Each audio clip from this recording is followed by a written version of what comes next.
This is a Carrie Stevens fly called the Canary, and I'm taking the opportunity with this particular fly to show you how I pre-construct the wings on these. This pattern has 6 yellow hackles in it. There's 3 on one side, 3 on the other side, and there's no shoulder on this, but there is a cheek of jungle cock. So this video is not me tying this fly. That's going to be coming out in a few more days. But this is me showing you my method for constructing the actual wings and getting those processed and all together to be tied in.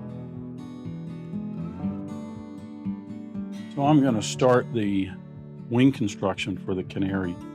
It's pretty simple on all of these feather wing streamers that Carrie Stevens did and how she constructed them.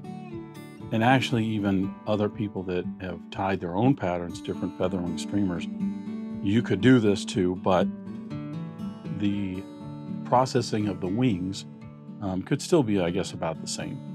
But particularly with Carrie's, because she glued them together, I'm going to go through the process here.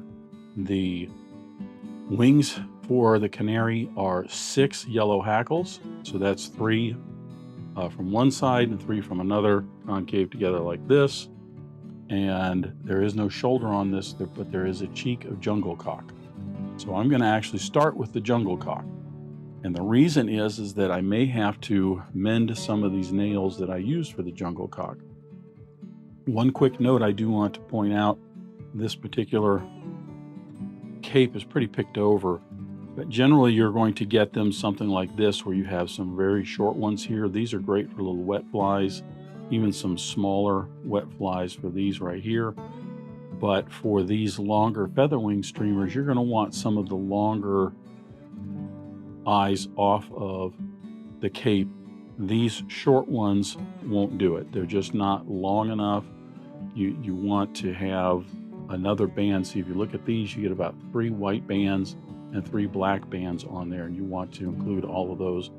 So it's a nice long cheek to it. So the smaller ones we'll just set aside. The reason that I'm starting with a jungle cock is because, as you can see on this one, this is not bad. I've got some nails here like these, this one right here, that is not broken. It's in good shape.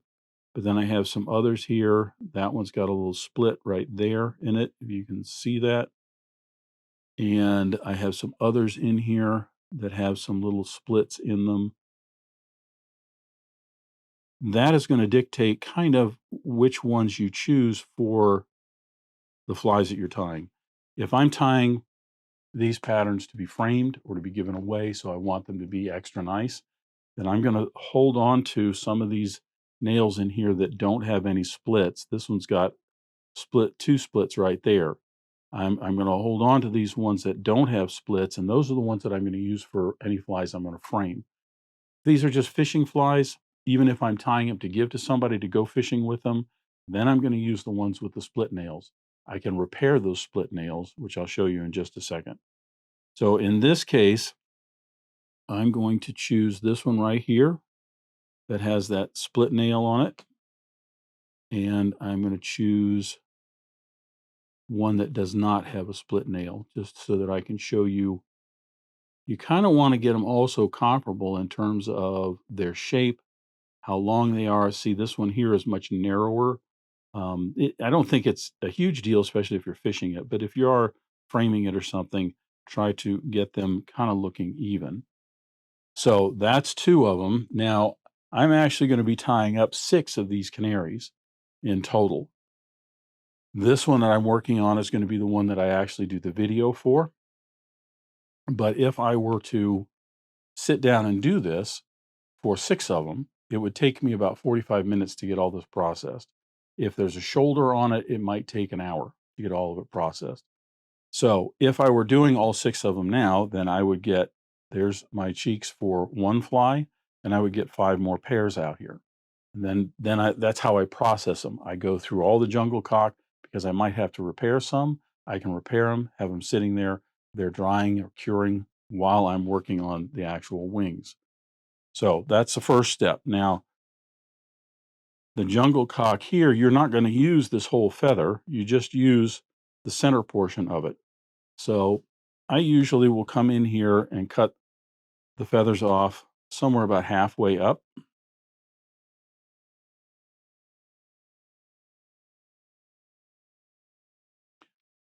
Then I'm going to start peeling off the barbs here.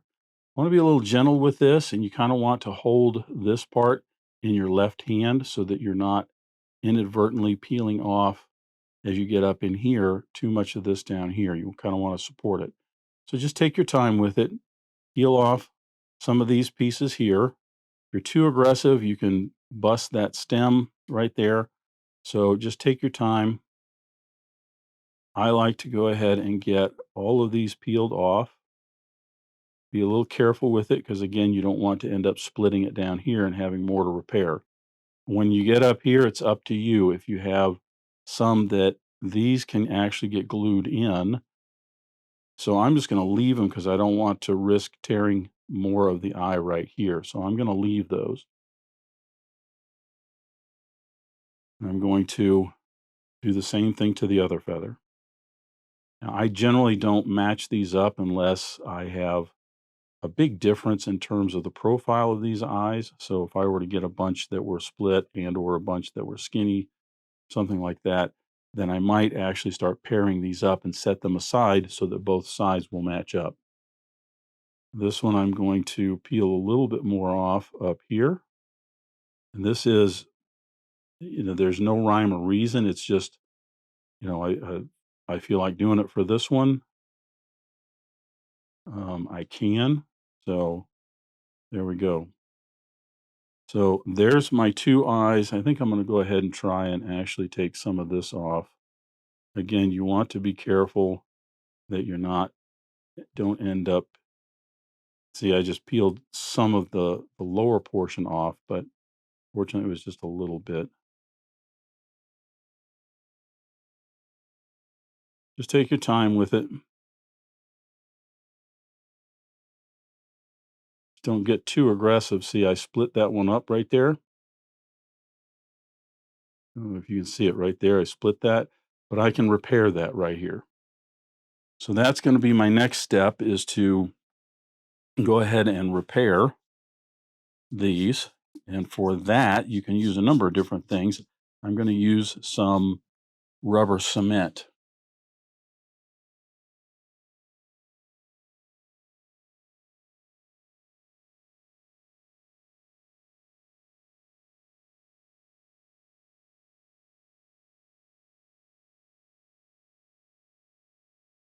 So if I had all of these processed where they are right now, well, that's the other thing. You got to be careful not to huff and puff around the table and blow your feathers all over the place.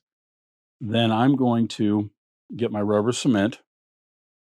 And this is a fairly straightforward, easy process in that I'm going to hold the tips of the feathers right here, out here at the tip. I'm going to get a little bit of rubber cement here on my bodkin, and I'm just going to run it down the inside of that eye. Just a little bit right here. Because then I'll take my fingers here and just lightly press between the two and stroke this out, kind of smearing some of that rubber cement on there.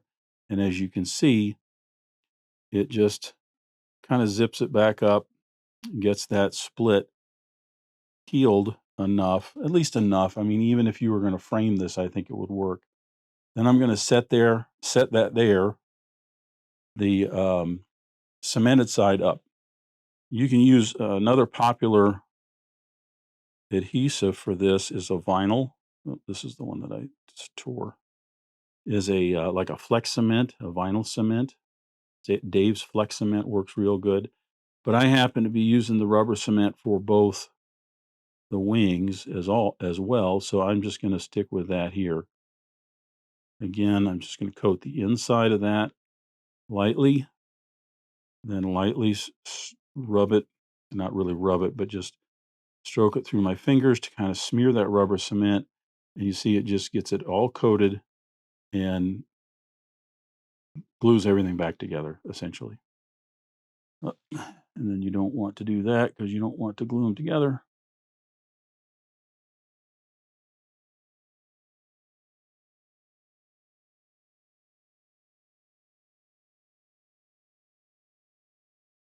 This one came apart just a little bit, so I'm going to put just a little bit more glue on it right up in here.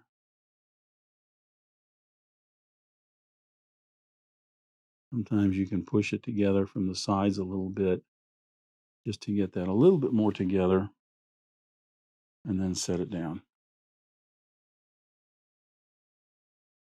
Always have a little piece of paper towel handy for cleaning off your bodkin. Keep that nice and clean. Now we're ready to move on to the wings.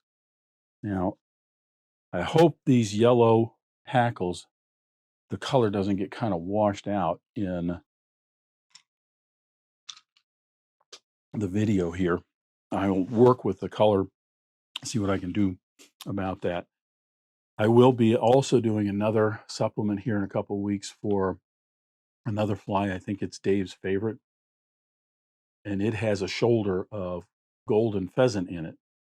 So I'll also show you how to do that, but there's another one coming. So if this one's a little rough to see, here's the real kicker about this. Now, this is just a whiting American cape. These are great for long streamers, for saltwater flies and everything, because they have just these incredibly long and full feathers on them. Okay. Now, the real kicker to this is that when you're doing her streamers, and I'm going to use one of these from a black cat that I'll be tying soon, you'll notice that, put that out here, you can probably see it better. You'll notice that up near the front of that, these barbs here are much fuller. This is going to be the shoulder area of the fly. Then it tapers down. This is important to know because depending on the hook that you're using, right here, this is a Partridge CS15 in a size 2. This is a Mike Martinek 8X long in a size 4. As you can see, they're two different sizes. Okay. This was actually tied for the Mike Martinek. No, actually, it was for the CS15 because all of her streamers, the tail only went maybe about 1/4 to 3/8 of an inch past the bend of the hook. They're all pretty short. None of them are like really, really long out here. This helps prevent short strikes. So at least that's my understanding. But that's how they are. So your tie-in point's going to be right behind the eye. I know I'm blocking that. Your tie-in point's going to be right behind the eye here. And then the hackles need to kind of come out a little bit more in a broader shoulder and then taper down. This is important to note because you're going to be picking out feathers either from somewhere lower down here all the way up to here. If you pick a feather right up here, say this one right here up near the end, a nice long feather. Not all of these, some of them you can do this, but not all of them. See where it's nice and broad right here, I have too much tail. So this feather is actually too big for that hook. Some of them you can peel off some of this. So let's try and measure that. If I want about 3/8 inch, then I'm going to have to remove barbs down to here. If I do that,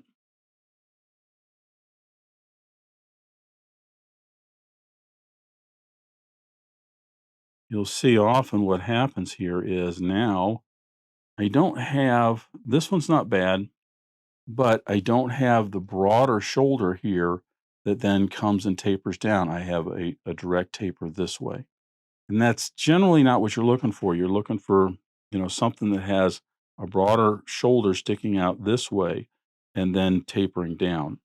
So this one, that would probably work if you're going to tie it as a fishing fly, but you do want to be careful depending on the hook that you're using and its size. You want to basically take some feathers off of here. They're going to match that up. Now, I'll be tying these on the Carrie Stevens hooks. So what I want to do is I want to find in here some region in here. By the way, there is a right and a left to this neck. So these feathers here, all of these are pretty straight. Sometimes these, and or if you use some strong rooster hackle, they'll narrow down a lot and they'll kind of droop out. And I'm going to address that in the next supplement video. But what we're going to do is we're going to try and take 3 from the right side and 3 from the left, because they kind of mirror each other. And then when we bring them together this way, they both have the same width, the same shape, and everything on both sides. So I'm looking for a feather, and I'm going to put this one just to see. If I hold that up here about 3/8, see, this one's better. So I can end up peeling this down to about here and still have a fairly full shoulder. Now, just for the heck of it, I'm going to pull off one down here from even further down. And as you can see, this one's not bad, but it's very narrow up in here and all through here. If that's all you had, it might work, but you're going to want something a little bit broader right up in this area here too. So that's a little bit too small. Now, this is just my process in doing this, but the first thing I'm going to do is I'm going to set my hook down here.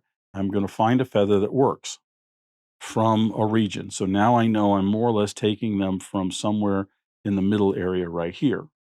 The second thing I'm going to do is I'm going to actually strip away those barbs and prep this particular feather.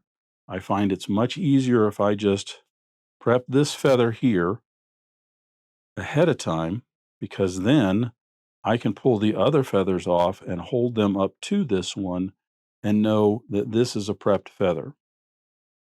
So see, that one will work. That's a little bit long. I will go ahead and take just a few more barbs off of here. There we go. And again, I'm going to tie that in, and it's a long head on this. So I give myself about 2 eye lengths behind, and that's going to work. Actually, kind of too wide right there, but I'm going to go with that. So I prep, this is my initial template, if you will, feather. Now I need 2 more, that's from the right side, and then 3 from the left side. So I'll come up here and I'll select 2 more feathers, about the same size, and both of these, now I can actually hold these together, get the tips aligned like this. Hopefully all that's in focus.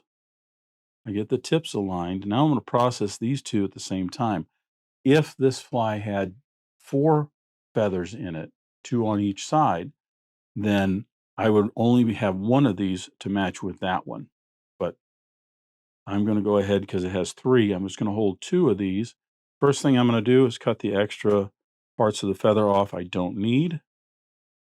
I'll hold it up to my template and I'll pull some of these off, still knowing that I'm going to have to take some more, but you want to just take them off a little at a time.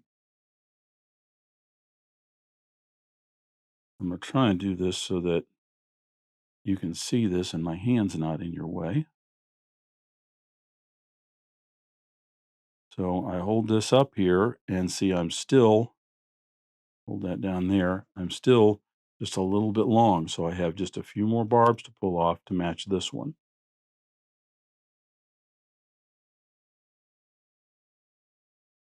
If they're not exactly perfect, in other words, when I put this on here, if the tips are just a millimeter off or something, that's fine. I'm not going to get that persnickety about it.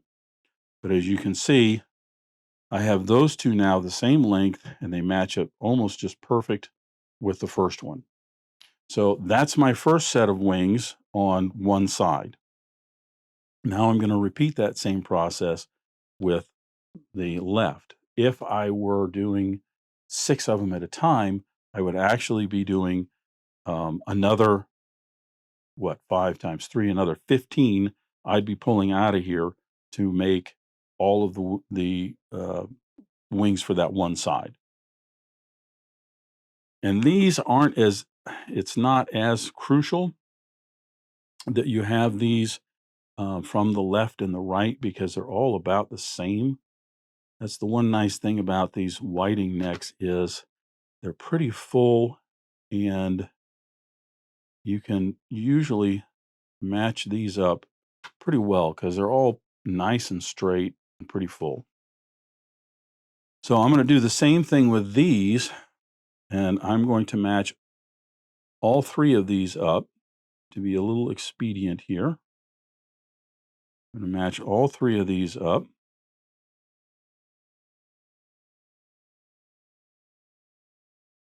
You just want to take your time, make certain you're getting the tips pretty much even.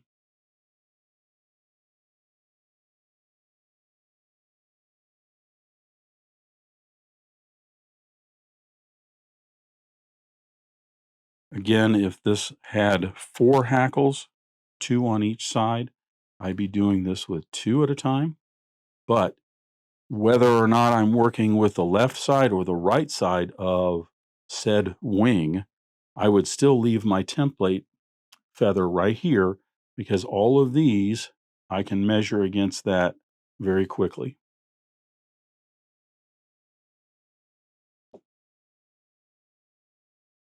Trying to make certain I keep this in frame. So as you can see with this one also, I'm just a little bit shy of the same length as the other one. It's a little bit long.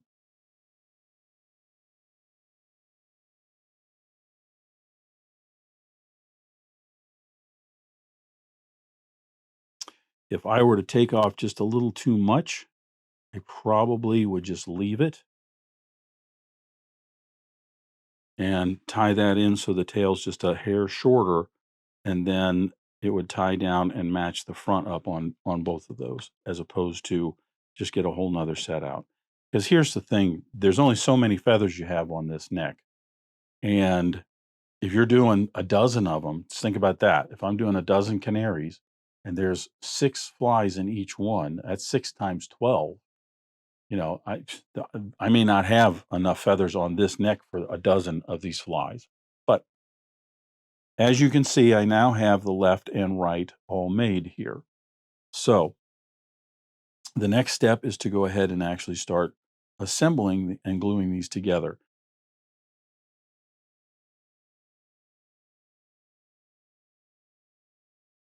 Okay, something to keep in mind here if you are doing a half dozen of these. As I said, I would have my jungle cock all laid out here. That may not be in frame. Let me put that over here. I'd have my jungle cock all laid out, probably not in pairs because I don't want to stack them on top of each other while that's curing. But I have all of them laid out here. If they're all about the same, then I'm not going to worry about them getting mixed up or which one I grab. The wings, however, you do want to make certain sometimes that you have your left and rights paired up, as well as sometimes you'll have some of these wings that the shoulder area here is a little broader or a little narrower. So when we glue these up, you may then look to pair them up for the actual fly. I'll talk about that in a second here. But I would have, say, if this was, I was doing 6 of them, I would have 6 of them all paired up, 18 of them from the one side of the hackle or the neck, and then the others from the other side of the neck. If I thought it needed to be done that way, at least I would have them grouped together because in this case, I processed all 3 feathers at the same time. So these are all the same length. I want to keep those together. So what I'm going to show you now is how I actually glue these together. And this is what I know at at this point in time, I know that from the Hilliard book and from other research that Carrie Stevens glued her wings together. She generally glued the wings together, and then she would put the jungle cock onto the shoulder if it was required, and then she would glue the shoulder jungle cock assembly to the wings.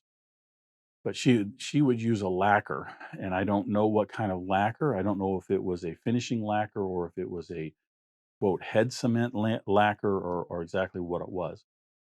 There's an article on Don Bastian's website, his old blog, where he talks about using rubber cement, and there will be a link down in the description. So that's what I started using a number of years ago was the rubber cement, and I like it very much. It works. You just have to be a little careful with it, just as you would if you were using a lacquer. The process is pretty straightforward. I have 3 hackles here, and I'm going to take these apart this way. There's the top one, there's the middle one, which I don't think this really matters, and there's the bottom one. I'm going to take a little bit of head cement. I'm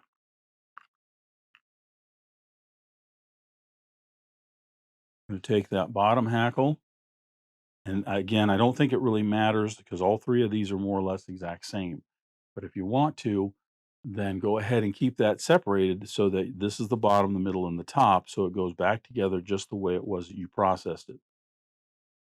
Remembering that your jungle cock is going to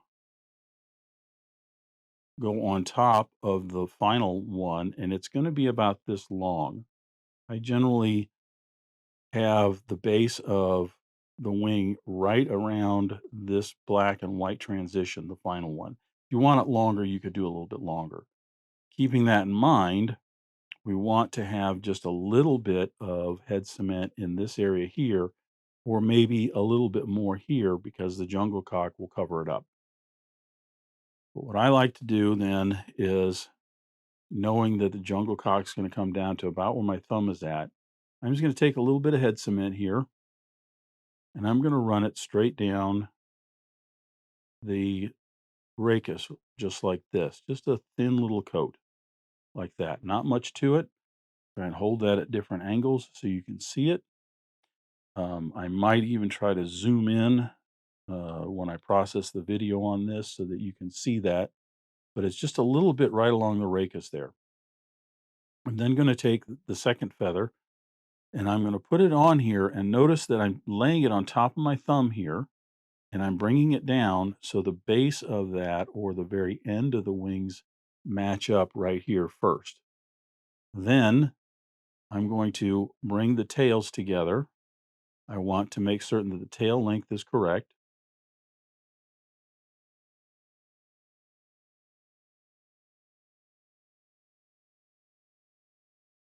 Once I have that done, I make certain that both the rachises are pretty much right on top of each other. Then where that glue is, I'm just going to lightly press down. I'm just going to tap on that and lightly press that down. That basically squeezes the glue onto the other rachis and into the base of those barbs. I'm going to set that aside for now, and then I'm going to set this on top. Doesn't take long for this to dry. If I had cheeks and the jungle cock, excuse me, not cheeks, because that's what the jungle cock is. If I had shoulders and then the jungle cock cheeks, then I assemble them where I finish the wing and then I put the shoulder on, and then I put the jungle cock on top of it. Until I hear otherwise in terms of why to do it another way, that's just how I do it right now. So again, I will probably at some point find that the other way is better. But so I'm setting that aside right there just to dry a little bit. And then I'm working on the other feather here. Same thing, get some rubber cement, bring it down about where the end of the jungle cock's going to be, and just right along that rachis, right down to the base here. If you have a shoulder, it's kind of nice because you can actually get a little bit more rubber cement right at the base there, and that shoulder kind of covers it up.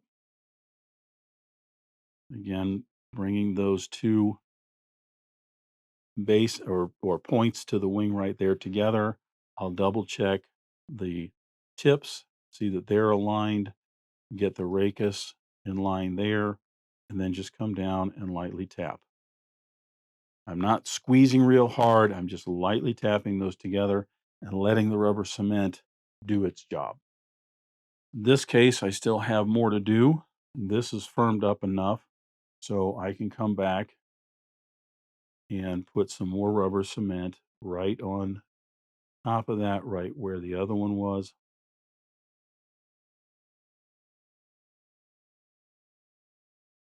Bring this down, matching the end of the wing.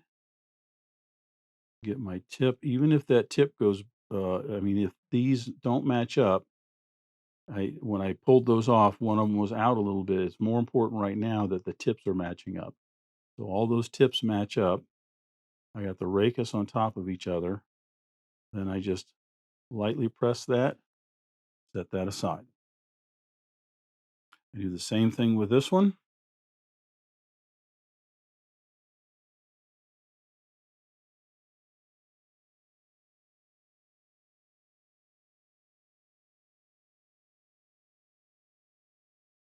I don't think it's a huge deal if some of the rubber cement ends up being visible in the wing. It would be, I suppose, if you're framing this and you want this to, look just wonderful. But in terms of fishing, I don't think so. Now, again, I'll match up the end of the wing right down there, bring the tips down and get those tips evened up. I think I'm a little long on that one.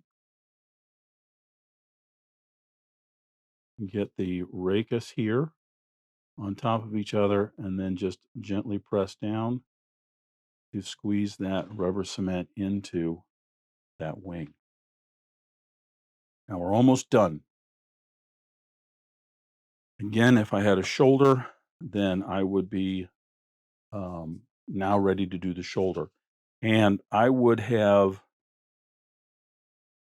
in the order of processing materials, I do the jungle cock first, I do these wings second, the shoulders I do last, because I want to be picking out feathers that are going to be at least as wide as the shoulder portion of the wing right here. If I pull out some mallard flank or something and it's too narrow, it's not going to look right on those wings. So that's the order that I process all of this. Now, in terms of putting the jungle cock on, it's pretty much the same. You can, again, put your jungle cock up here and see just where the end's going to be. You kind of figure some of that out by experience. But right in here, I can put just a tad more, and I'm just slipping some right down along that rachis. Remember, all of this is going to get tied in. So the idea is to assemble that wing so that the wing actually holds together. Again, just bringing that up, lightly setting it onto the rubber cement, making certain it's in line with the rachis of all those feathers, that I have the end of the wing anywhere from say the middle of that black portion to that white portion, gently holding all those together in this hand. Then I just gently press down to press all that rubber cement in and hold that together. And there's one wing, or one side of one wing.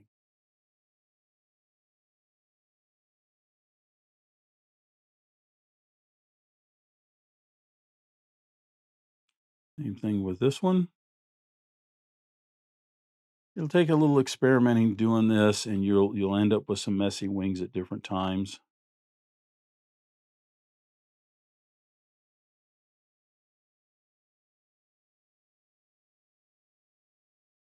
But if you take your time with it, you end up with a nice looking wing that's pretty sturdy. And the interesting thing is that when I first read about this, I can't remember, it was an article about 7 or 8 years ago. I read about assembling the wings ahead of time. And the article focused on how it was easier to then tie in the wings to the fly, and that's the reason to assemble them ahead of time. It turns out Carrie Stevens was a very smart woman, because I think in that same article by Don Bastian, he talks about actually tying some flies without any without any rubber cement in them versus those with rubber cement, and then fishing them, and actually having in a tank with some current flowing over them, seeing how they behave. And actually, these keel much better. You get much better action on the backside of the wings, whereas the front portion and the shoulders stay more solid. So it keeps that minnow profile. Without it, all of it tends to squish down like this, and it tends to all flop around much more because the tie-in point is going to be right up here. Whereas here, it's tied in there, but both of these are fixed. And if I read it right in the Hilliard book, still researching this, she even at different times would then glue these together, or at least as she went to tie them in, she put some glue in there to help hold those together like this. So, and I'm researching that, but as you can see, I have a very, very nice wing here. Both sides of this are set up really, really well. It's nice and sturdy. And it is infinitely easier to tie this in than it is to tie in those 6 hackles separately, which at some point down the road, I'm going to do a video on these and show you how to tie those in without processing them ahead of time. That said, I'm trying to move more and more towards tying these patterns the way Carrie Stevens did. So therefore, that is going to be done just to show you how to do it, but that's not how the Rangeley streamer flies were generally tied. Eastern streamer flies, I think, were. So, more discussion on that later. But there is the finished wings for our fly tying supplement for the Canary, and I will be tying that tomorrow and filming it, and I will have that out in just a few days. So there you go. Thanks for watching.